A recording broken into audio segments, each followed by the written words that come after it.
In this workshop, we'll look at the advantages and requirements for different kinds of startup funding on both sides of the Canada-US border. Ideally, entrepreneurs, investors, and their advisors on either side can collaborate to make better cross-border enterprises that facilitate more cost-effective scaling, benefiting founders and investors.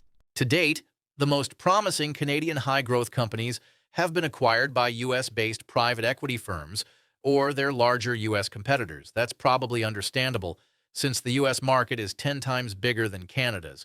Typically, U.S.-based private equity firms use an America First playbook, which involves at least two items on their checklists. First, IP protection, and second, incorporation in Delaware. So, why do U.S. investors require these features? The default position for U.S.-based investors is always to acquire airtight IP protection. However, the reality is that there are many ways to protect IP, and none is airtight. Similarly, there are many reasons for U.S. residents to incorporate a U.S.-based company in Delaware. However, most probably relate to the U.S.-based legal team's familiarity with U.S. tax law. But probably their lack of familiarity with Canadian tax law is just as important. There are obvious and ongoing advantages to Canadian startups that benefit from lower corporate tax rates for CCPCs and for lucrative R&D tax credits. What's more, skilled labor costs are generally lower than in most U.S. markets. If two corporations collaborate across borders to share the benefits available in each jurisdiction, there is undoubtedly a way to accommodate both with well-crafted contractual relationships. In Part 1, we examine 10 different sources of funding for businesses in the U.S. and their counterparts in Canada. There are many similarities, but our focus is on the relative importance in each country and on highlighting the differences. In Part 2, we'll ask the question, is venture capital necessary or desirable?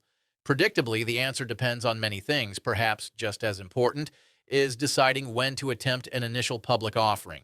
In Part 3, we examine the differences between growth and lifestyle companies.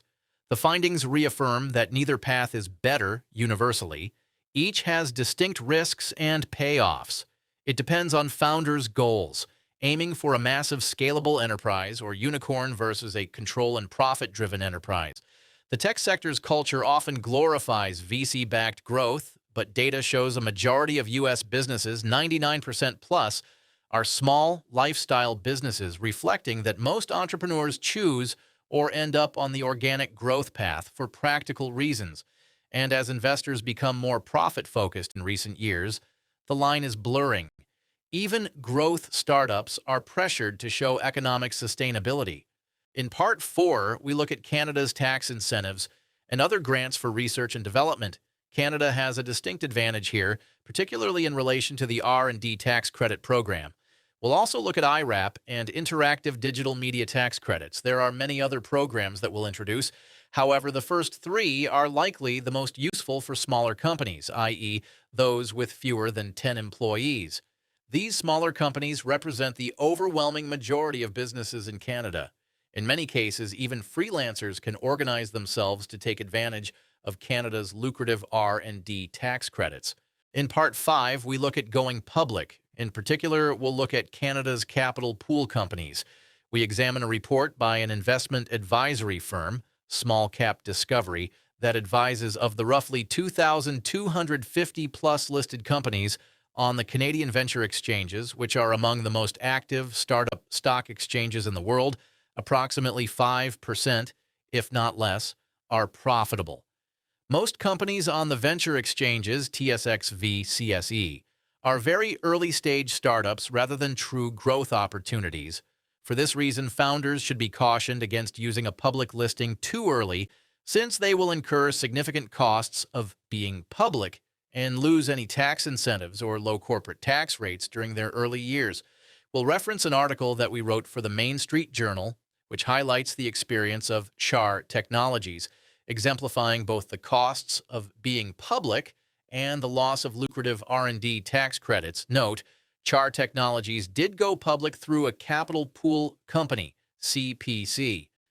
Back in March 2016, CHAR completed a qualifying transaction with a CPC, which is a common route for early-stage Canadian companies to access public markets. In Part 6, we'll outline the requirements for maintaining a Canadian-controlled private corporation while working with partners in the U.S. to commercialize and grow a company. At the same time, we'll look at the issues facing U.S. partners and ask the question, how can we develop cross-border structures that provide opportunities for international growth, while at the same time protecting shared IP and allowing for reductions in cost during scaling?